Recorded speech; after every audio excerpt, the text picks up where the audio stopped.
It's made in the imagination. It's made in the mind.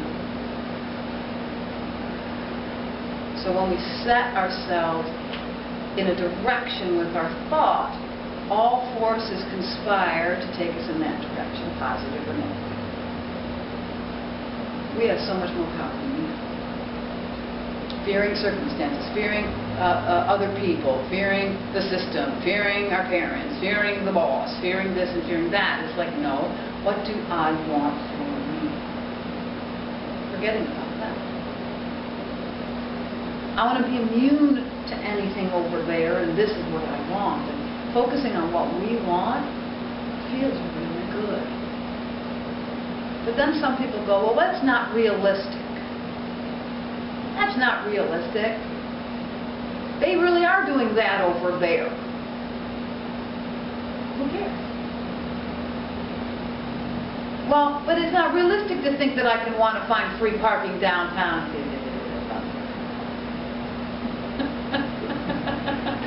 Right? We don't want to focus on what we don't want. Oh, this is so good. Even if it's true. Even if you think it's true, you do not want to focus and give any emotion, any of your chakra power, and it's powerful. Chakra power is powerful. Everybody has it. Most of us have it turned on. Or turned against us by our faulty programming that we were taught growing up. Like, they don't go for anything in life. They don't believe they can do it. They don't feel like it's going to be successful. They feel like somebody's out to get them all the time. They feel like nobody's on their side. They feel like they have to watch out every minute that some horrible catastrophe is going to show up. And guess what? The catastrophes show up. And then we feel victimized. We feel like, oh, well, that happened to me, and I have a right to feel like a victim and complain about it and make them wrong over it. The Spirit says, no, that's the wrong energy to have. They want to say, oh, that happened to me. What am I vibrating such that I attracted that? What program and what chakra is giving that energy to say, invite that kind of a situation in? We're never going to change the world out there, but we can change our world, our experience in life, based on what our energies are pulsing. Most people are trying to get something out there in order to feel good. They're trying to do this over here in order to, fix something.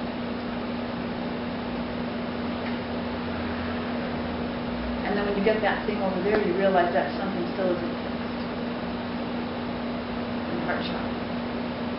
What do we really want? We go off and take actions based on illusions and fears rather than what is my great desire. When somebody's doing something to us or throwing something at us, it's like we can do our best to really surround our aura and light and go, okay, wait a minute, it doesn't matter what they're doing, what do I want? What do I want? It's like we don't want to whip ourselves for what we're not doing. Oh, darn it, I was late again. That was bad and wrong. It's like, no. What do I want? I want to be earlier. I want to be prepared more in advance. That's what I want. That's what I want. And it seems so simple, doesn't it? It seems so simple. And yet how difficult it is when our chakra energy has such a force of victimhood. Such a force of anger, such a force of, they better stop that over there. You can't stop anybody. Have you ever noticed that? Even if you're right. You have a loved one that has a terrible habit and you so want them to heal it. And every time you try to help them, they just resist. What do I want? How can I benefit from what this is causing me to think about? Can't stop anybody.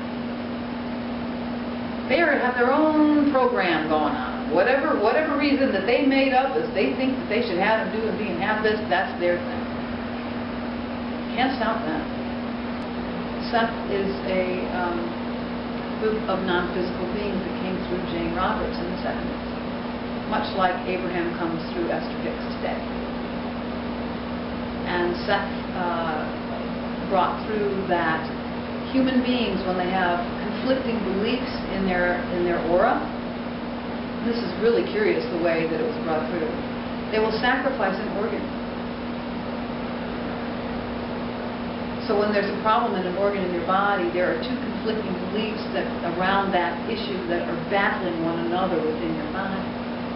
The electromagnetic energy is battling with you. And it wears down the body in that place, and some people have to have surgery to get them taken out. But we don't have to have surgery. We can reverse those conflicts within our being and become peaceful. Peaceful within our own body about a particular subject. Say we have some negative patterns in the heart chakra, like, I really, really love this person, but I hate what they're doing.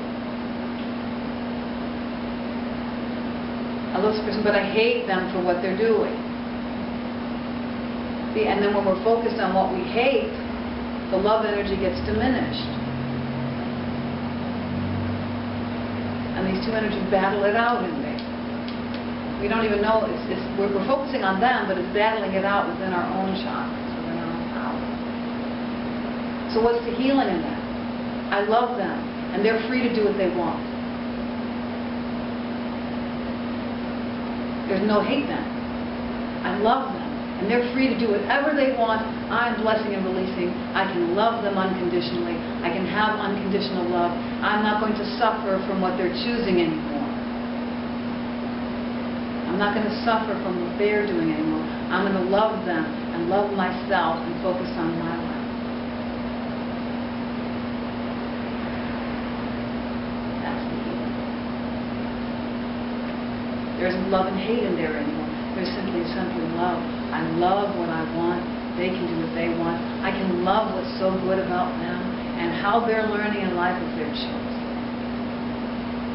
How they're learning with their choice. Letting go of that judgment. Judgment is a very negative energy in the heart chakra. Now, where metaphysical people often go way off track is if they have some affirmation that they recite in a drone that they don't believe. You have to recite something you believe. So let the healing happen. This is okay. Any emotion that comes up, this is perfect. I'm vibrating in energy. So, what do I want? What do I want? What do I want? For me. We're not going to change anybody else. We're not going to change the world. We're not going to stop the corruption. We're not going to stop the child molesters. We're not going to stop the negative, because it's the negative and the positive, it's the light and shadow that makes reality. But we can heal it within ourselves. We can heal the darkness in our own being. Everybody has it. It comes out in our personal relationships. It comes out, oddly enough, in our closest relationships. The devil within us shows up, right? We have no control over their shadow. What can I do about mine? How do you love, like Jesus said, love your enemy? How do you do that? That's what Blanche is being called for here. How do we do that? It takes something to vibrate love instead of hate when someone is attacking. How do you do that? Focus on the loving souls who are around. Who want to help, who want to give to us, who we can trust implicitly, and we focus only on them. Jesus said, in the face of darkness, see the light. He was a wonderful master in chakra healing. He talked about the rainbow bridge, that the body is the temple. The powers of the cosmos come in to our programming just like the electricity in the computer, and whatever we have programmed in there creates in the physical world. Everybody. We don't have to believe what they say out there. That whole recession is an illusion. There's no lack in this abundant world. There is none. What do you want? Focus on what you want. If you focus on only enough to pay your rent, that's all you're going to get. If you want a little more, we have to focus on more. Oh, this is what I want. And then the rent will be paid and there'll be more. How do I want to feel? What do I want to do? What do I want to have? So this new moon, I always do this around the new moon, is the new moon in Virgo. We have a different group here. Usually you have a whole different grouping here. Really.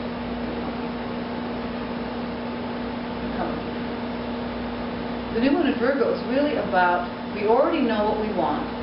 We put some energy towards it, last month. This is the month of painstaking detail.